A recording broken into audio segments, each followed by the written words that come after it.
You know, there are certain things in sports which are a lot like in life and in business. They're the grand experiment, right? The grand experiment. And I wish I could tell you that we should take percentage chances of if things hit or if things don't hit. But the truth is that in many ways, there can be one item, company, or player, or coach, or style where we make an overall determination as to will an idea actually work? Will an idea actually work? We've seen it with the Wildcat offense, right? If you remember, that actually was, that's a lot of that comes from old style football.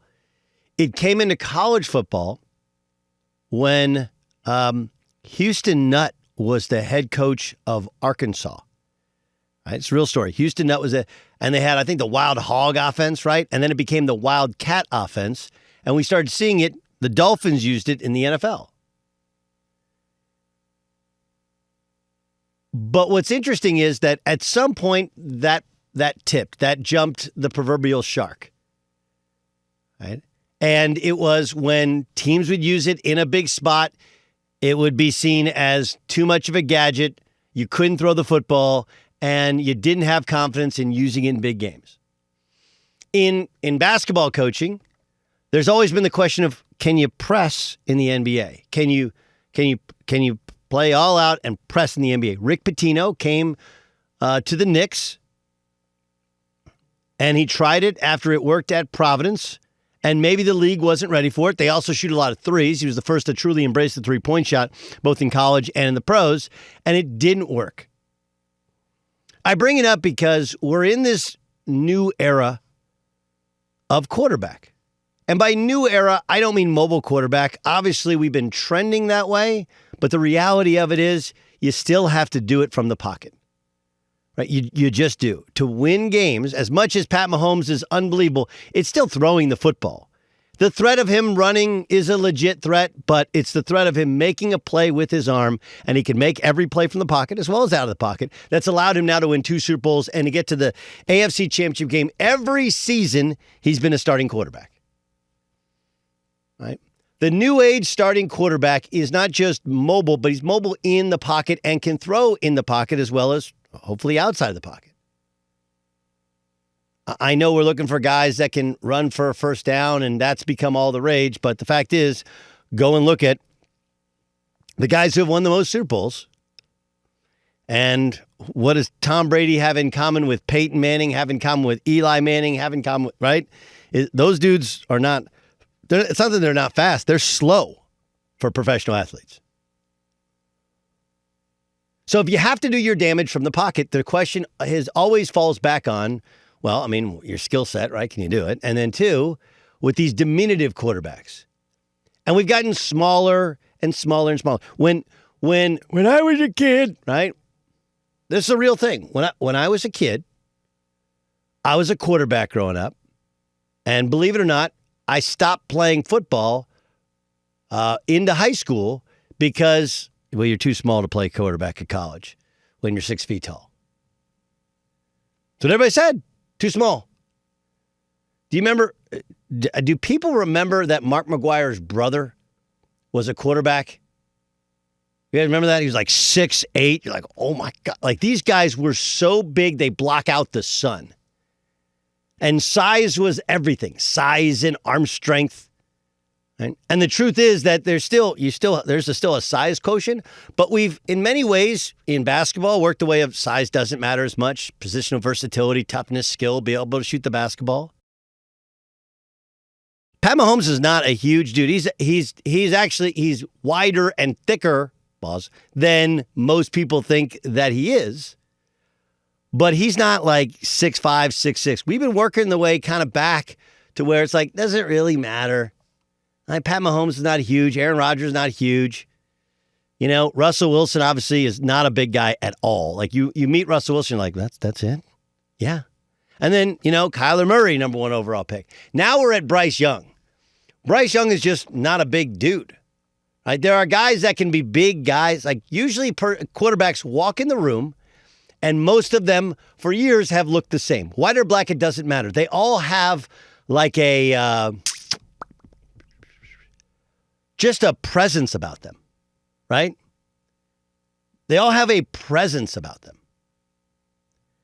And they also have, usually they're 6 foot to 6'3", pretty good looking. They smell good. Okay, maybe that's too much, but they look like they smell good, right? Bryce Young, we talked about it. He's tiny. Just not a big dude. No way to get around it. And yet he checks every other box.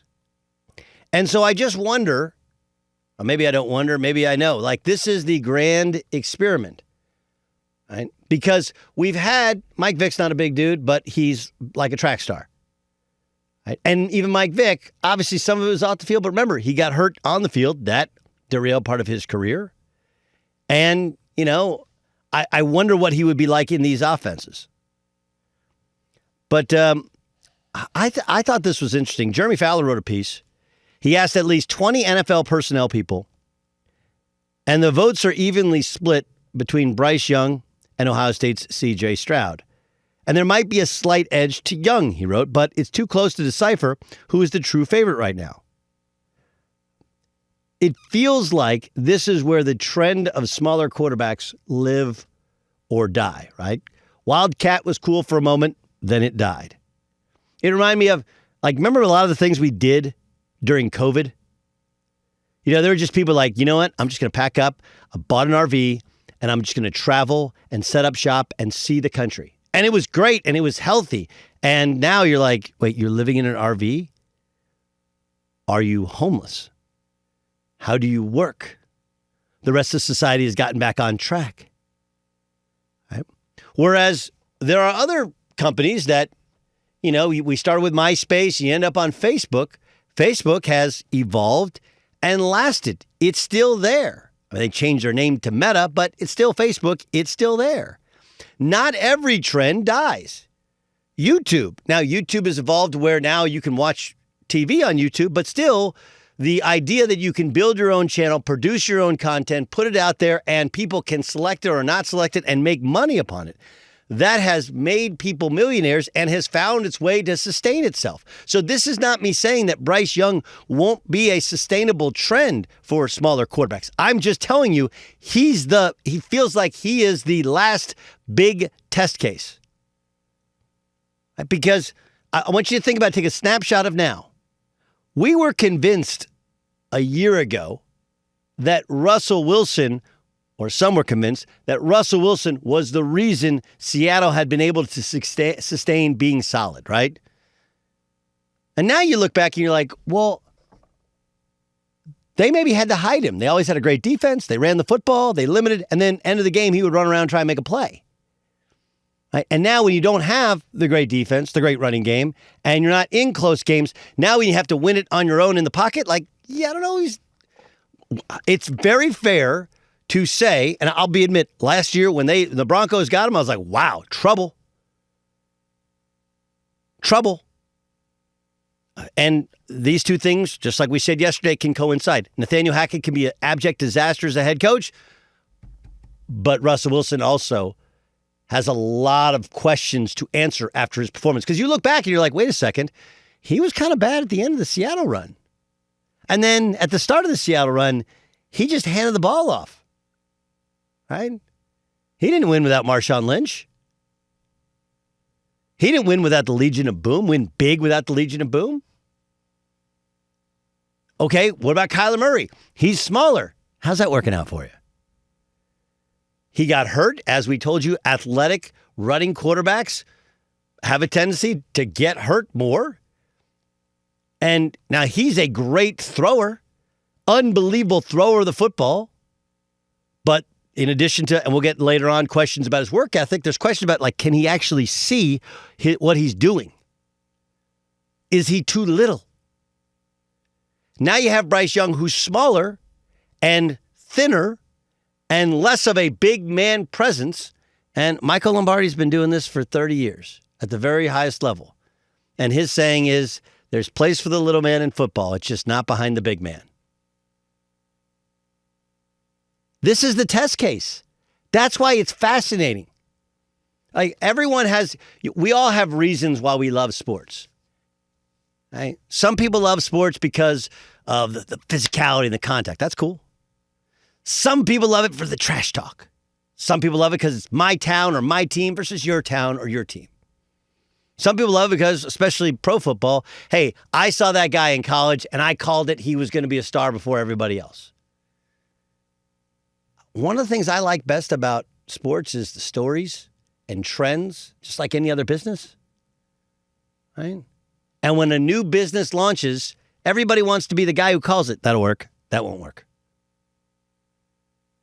Right? That'll work. It's the old elevator pitch. All right, give me the pitch. Nope. Give me the pitch. Nope. Okay, here's the pitch. Super, super talented, bright, athletic quarterback who checks every box. Here's the only problem. He's at a position that generally size is a factor, and he might be the smallest we've ever seen projected at this level. Because remember, if you're the number one pick, there's a completely different way that you're evaluated, even if you're the number two pick. Especially in this year's quarterback draft, where there are other options. And that's the thing with Baker Mayfield. Or even Tua, right? Like, Tua hasn't been terrible, but in comparison to the guy drafted directly behind him, right, Justin Herbert is demonstratively better than Tua Tagovailoa. Everybody knows that. Well, except for one person, but everybody else seems to know it. I just think it's a fascinating case study. It's one of those things I love about sports, right? You know, there was, it hasn't been tried at the NBA level, but remember Vivek Ranadive, who's the owner of the Sacramento Kings. He actually wrote a book. He was coaching his daughter's AAU team, and they pressed the whole game, but they left somebody, do you call it, what's it called?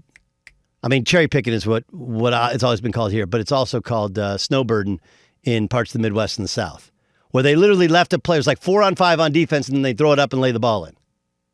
And would that ever work in the NBA? Right?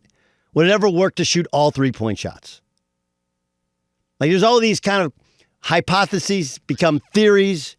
Well, the hypothesis, which is now theory of the diminutive quarterback, has the maybe biggest and most interesting and possibly last true case study. 5'10 and a half. Playing weight's probably 190, 195. Big man's game. Can he be what he has always been at that next level? I don't know the answer, but we're going to find out in the next 3 or 4 years. And it may well, set us on a different path in the National Football League.